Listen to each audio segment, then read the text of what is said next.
একটা এলাকায় যদি 100% শিক্ষিত হয় তবে আমি বিশ্বাস করি না এরা শিক্ষিত। কারণ যদি শিক্ষিত হয় তাহলে এলাকায় মাঠ নাই কেন?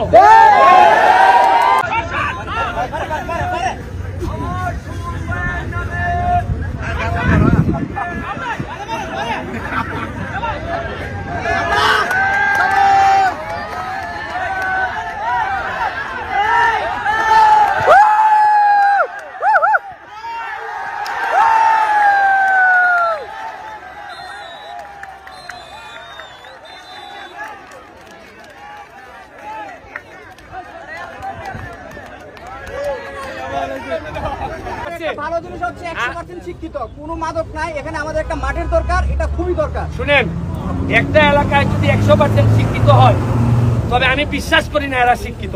কারণ যদি শিক্ষিত হয় তাহলে এলাকায় মাঠ নাই কেন?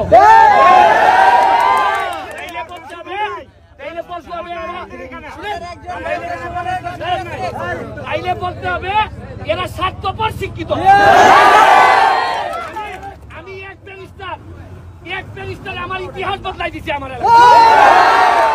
শুনেন, শিক্ষিত বরং আরো খারাপ, টাকা মারে না, রিক্সাওয়ালা টাকা মারে না, যে ধান কাটে এ টাকা মারে না, যে শিক্ষিত এ মাইরা তামা তামা করে রাখতেছে দেশটা। আমার মুখ শুধাইও না, মেহমানের মতো নাইলে ভিক্ষা বার করবে আমার। ভাই আমার সিনিয়র টিম যদি এক গোলের পিছিয়ে আছে, আমার বিশ্বাস সিনিয়ররা জুনিয়ররা একটু আশ্রয় প্রশ্রয় দিতেছে না।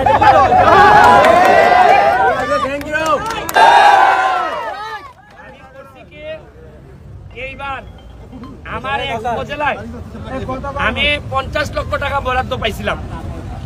করছি কি যে সব বরাদ্দ খালি রাস্তাঘাটে আসে, আর রাস্তাঘাট থেকে মারতে দুর্নীতি করতে সুবিধা হয়।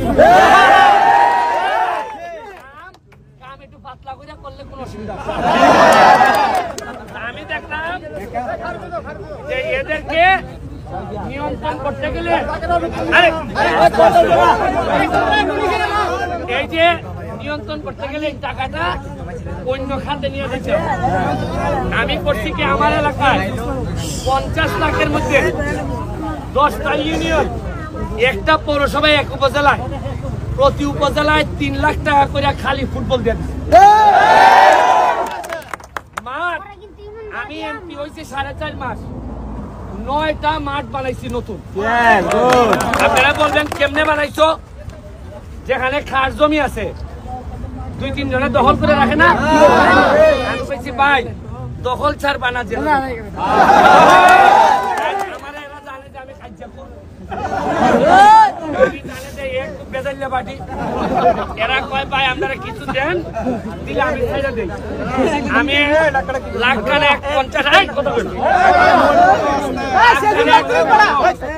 খানেক 50,000 করে দিয়া এরারে উঠাই দিয়া সরকারি মাটি বরাদ্দ দিয়া মাঠ বানাই ফেলছে। এখন হয়েছে কি জানেন, আগামী 50 বছরের ভিতরে এই মাঠ আর কেউ নিতে পারবে।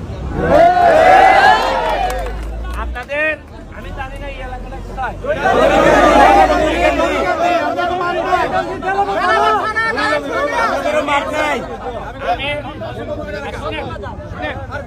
আপনাদের এখানে যেহেতু নামছি খাইছি ক্যাপ্টেনের ঠেলা মেরা ভালাই দিছে, তাইলে আমার মনের মধ্যে একটা জায়গা নিছে, আবার ঘামছিও। আমি বিশ্বাস করি যে এলাকায় আমার ঘাম পড়বে এই এলাকার মাটির সাথে আমার একটা সম্পর্ক। আমি আপনাদের মাননীয় মন্ত্রীর সাথে আপনারা আমারে বলেন কি দরকার, তাইলে আমি আপনাদের একটা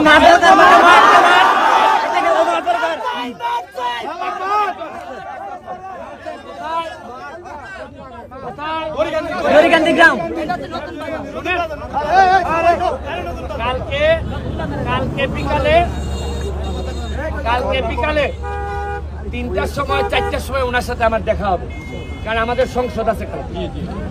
আমি কি বলবো যে দড়িকান্দিতে একটা মাঠ বানাই দিবেন,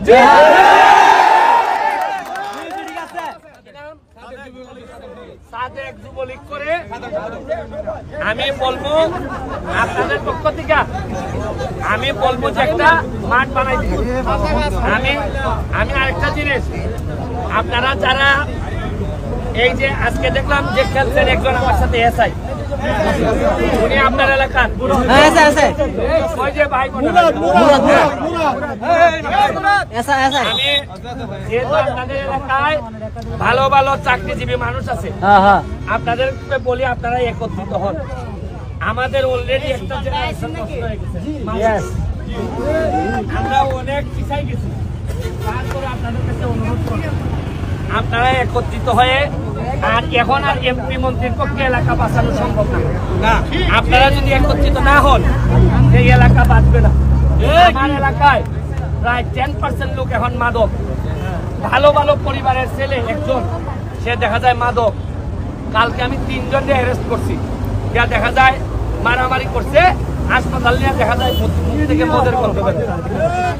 আমি আপনাদেরকে অনুরোধ করব আর আমার মাধবপুর এবং চুনারঘাট আপনাদেরকে দাওয়াত দিয়ে গেলাম যদি যান যা বলবেন আমার কথা 200 টাকা পর্যন্ত বাকি খাইতে হবে